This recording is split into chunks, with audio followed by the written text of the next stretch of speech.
Okay, homework 9.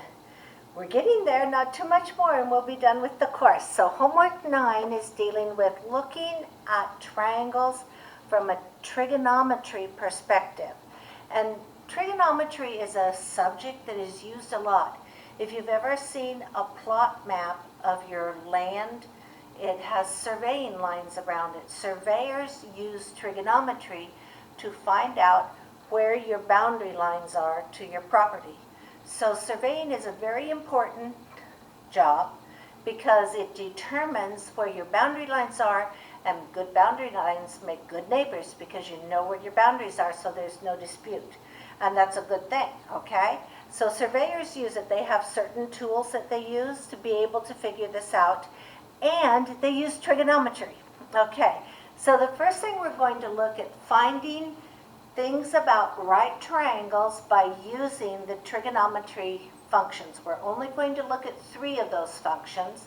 The first function is called the sine function, and then the cosine function, and the tangent function.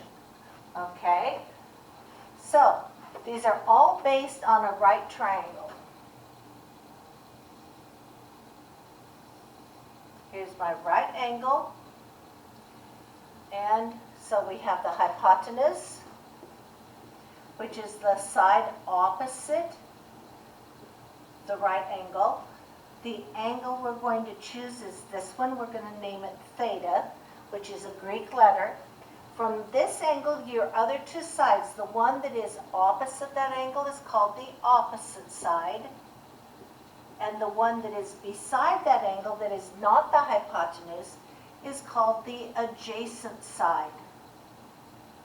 Now, the sine of the angle is in the same relationship as the opposite over the hypotenuse. So it's a ratio of the opposite side over the hypotenuse. In class, we're actually going to draw the triangle. I'm going to give you a worksheet with the angle measurement on it, and I'm going to have you measure the sides with a ruler. So you can experiment with this and see how it works out. Your cosine of this angle is equal to the adjacent over the hypotenuse. And notice we're using shortened words for these. The tangent of this angle is equal to the opposite over the adjacent. And to help us remember this, we have a shortcut called SO, CA, TOA.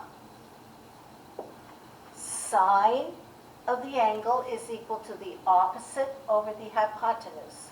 The cosine of the angle is equal to the adjacent over the hypotenuse.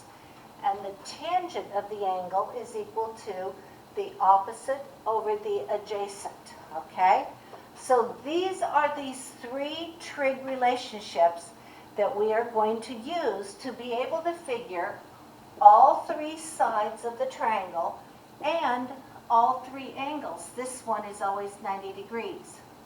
So if we know this one, we can calculate this one. So let's look at how we're going to do this. Let's take a triangle. We also sometimes label the angles B, A, and C. And remember, this was C, this would be B, and this would be A. And the sides are using small letters. The angles use capital letters. That's another way to label this instead of theta. So we can look at it in all types of ways. So if my theta is equal to 45 degrees and side A is equal to 10 meters, what is the height of side, this one's B. What is the height of side B? So B is what we want to know. So let's see, what do we have here? This is 45 degrees. My adjacent is 10, and I want to know the opposite. So which one of these three relationships has an opposite relating to an adjacent? Well, it's the tangent, right? So we're going to go the tangent of 45 degrees is equal to, the opposite is what we want to know, over my adjacent, which is 10 meters, okay? So if we look at cross products, you have 1 times b, so b is equal to the tangent of 45 degrees times 10, or 10 times the tangent of 45 degrees. Now, this is going to use the calculator, and you need a calculator that has the sine, the cosine, and the tangent on it. I have some of these in my tutor room, so if you don't have one that has that on it, you can borrow it in the tutoring room. You can't take it out, but you can borrow it in the tutoring room and use it. So, if we look at this, we're going to have 10 times, and the third button here that says tangent, you're going to push the button, type in 45, close your parentheses, and then equal. And this is equal to 10. That's because the tangent of 45 degrees is equal to 1. Okay? And so it's 10 meters. So what does that tell us? It tells us this is actually an isosceles triangle because the two sides are the same. Okay? 45 degrees is the angle. That means the other angle, this one is angle B, so therefore angle A is 180 minus 90 minus 45, which is equal to 45 degrees. So you have 10, 10, 45, and 45.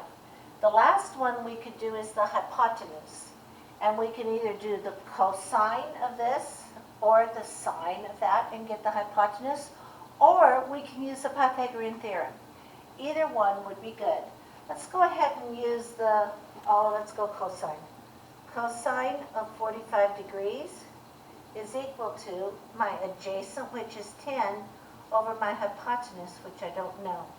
So, cross products, it's going to go like this, having 10 is equal to the hypotenuse times cosine of 45 degrees.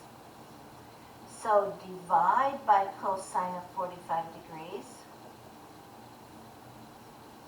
and we're going to have the hypotenuse, which is C, is equal to 10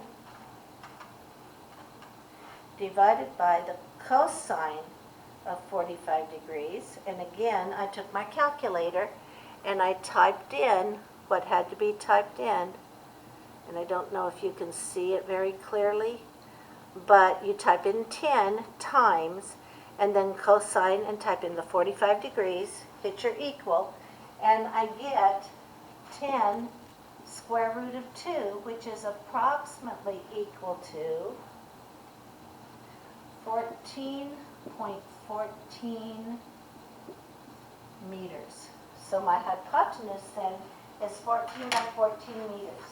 So as you can see, this is a way to find the other sides of all your triangles. It really makes the job easier in some ways. Okay, let's look at another case, all right?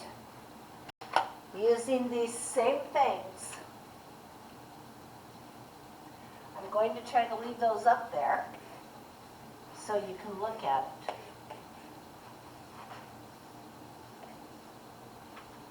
Okay, here we have a triangle. It's a right triangle.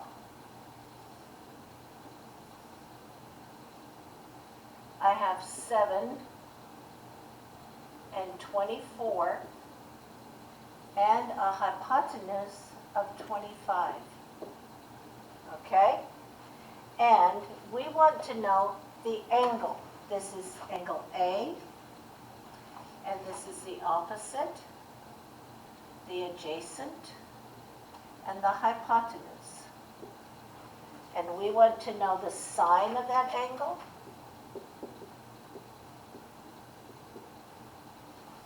And we want to know the cosine of that angle and the tangent of that angle.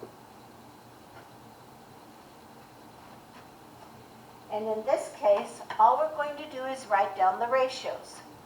Well, the sine of A is the opposite over the hypotenuse. So this is the ratio of 7/25. The cosine of A is the adjacent over the hypotenuse, 24/25. The tangent of A is the opposite over the adjacent, so 7/24. So you don't even need to know what the angle is to get those ratios.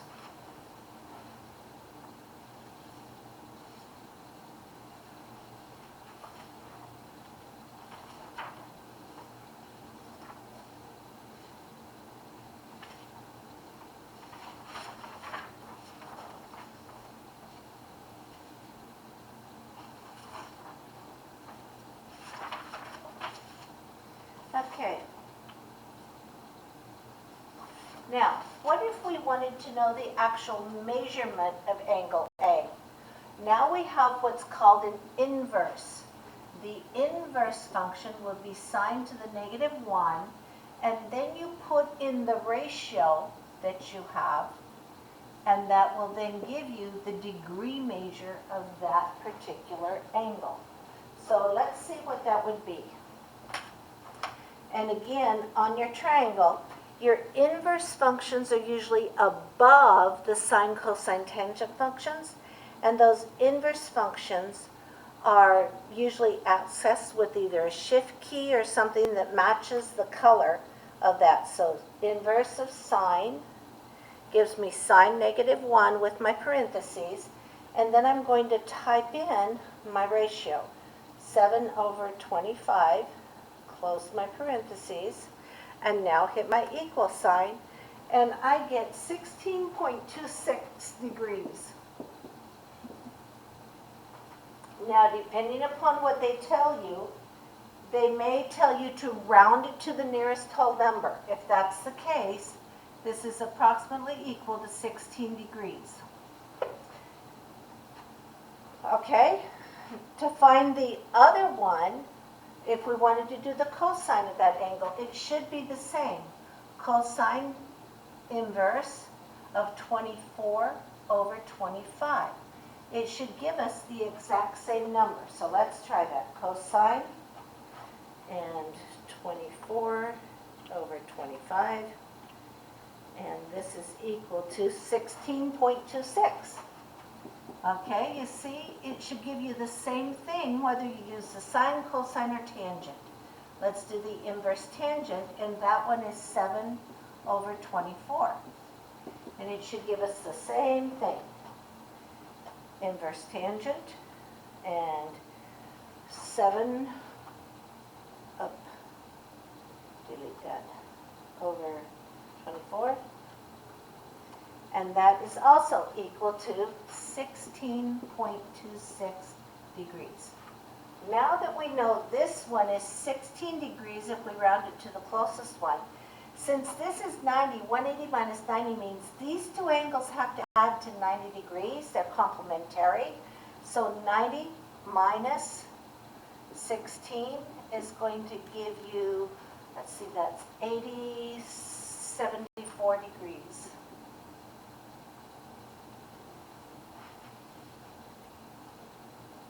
Check myself out. Yep, 74 degrees. So you can see with the SOHCAHTOA, you are able to find out all the things about a triangle, a right triangle. You've got the sine, the cosine, and the tangent. The sine of an angle is the opposite over the hypotenuse, and the opposite of the angle is that way. and the hypotenuse is always the same. Cosine is the adjacent over the hypotenuse, and the tangent is the opposite over the adjacent. So those are the three trig functions that you're going to work on as we do this. Okay, now, there's a lot of ways that we can use this. We can talk about angle of elevation and angle of depression.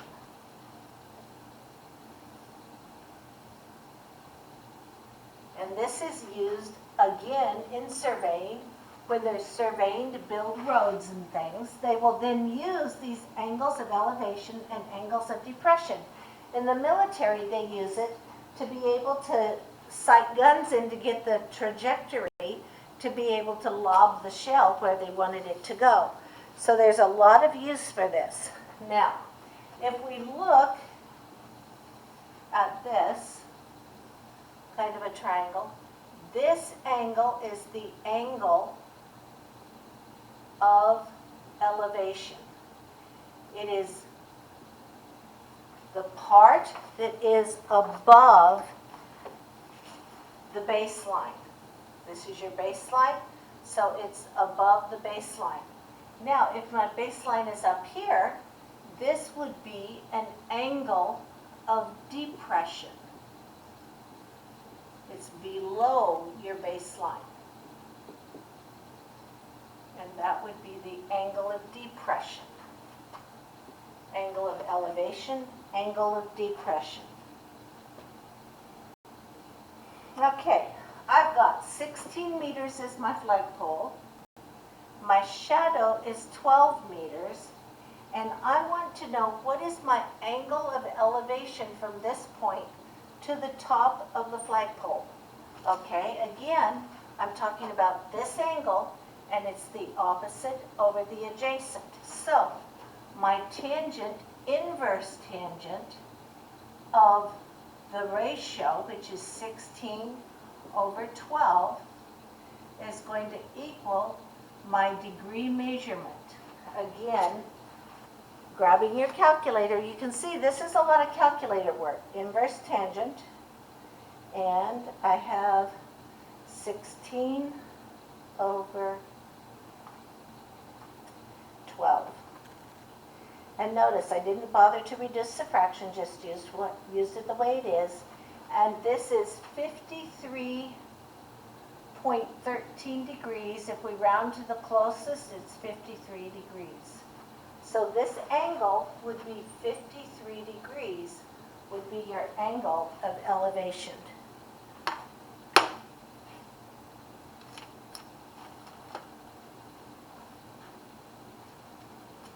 Okay, now if we needed to know my third angle in here, it would be 90 minus 53, which is going to give you 37 degrees.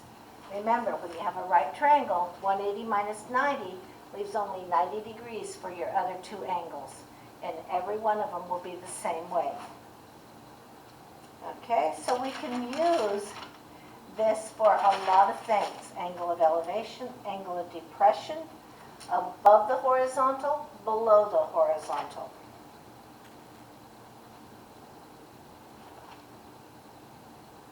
Okay. Now we've got some that are a little more complex in here too, that are kind of fun to look at. Let me check my time on this one. Oh, we're doing fine.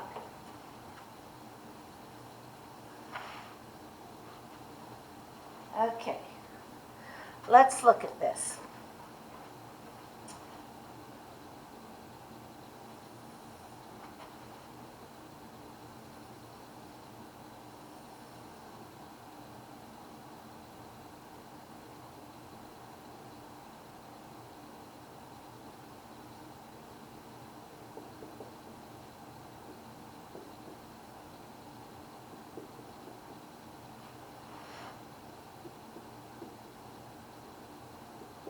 Okay, here we have a right triangle, and we want to know, oops, let's see if I can get that drawn better. It's hard to draw these accurately.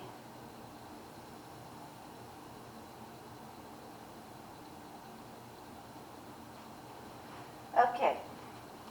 We want to find this length right here and round it to the nearest whole number.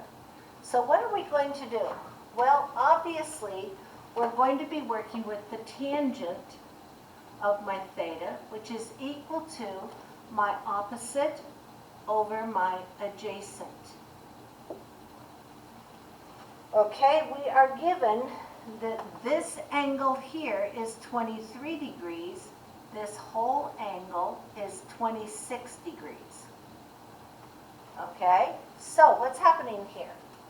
Well, we've got a big triangle minus this part of the smaller triangle.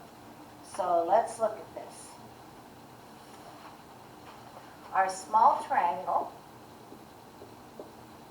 is going to give me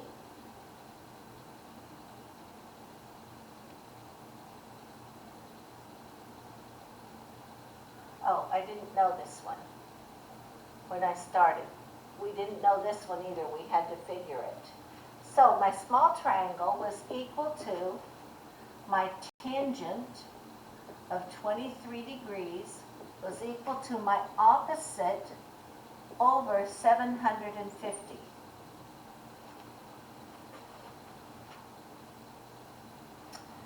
So I put it over 1, and I got 750 times my tangent of 23 degrees is equal to my opposite side.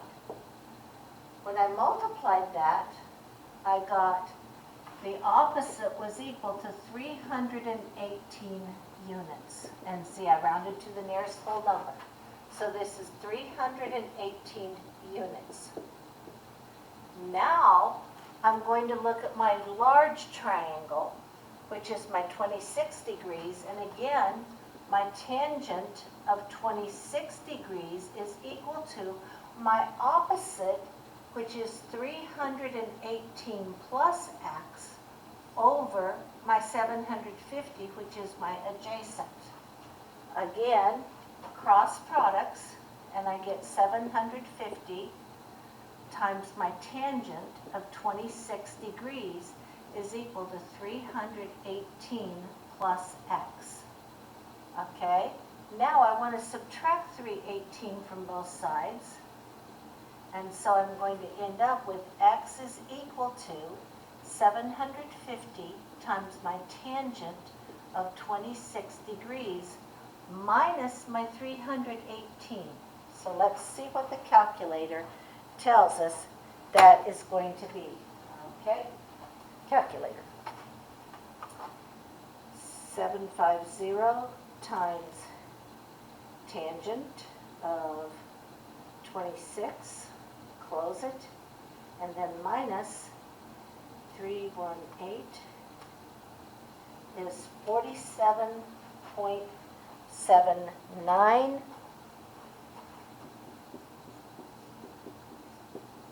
And if we round to the nearest whole number, it's going to be approximately equal to 48 units. So we can find out what this is by using our trig. And this is the things they do when they want to estimate distances from Earth and all kinds of stuff they do with this kind of a thing. So this is a really cool way to calculate things. And you learn a lot of things doing this. So you're going to have some trig here to do, and I think you'll have a lot of fun. Enjoy it, okay?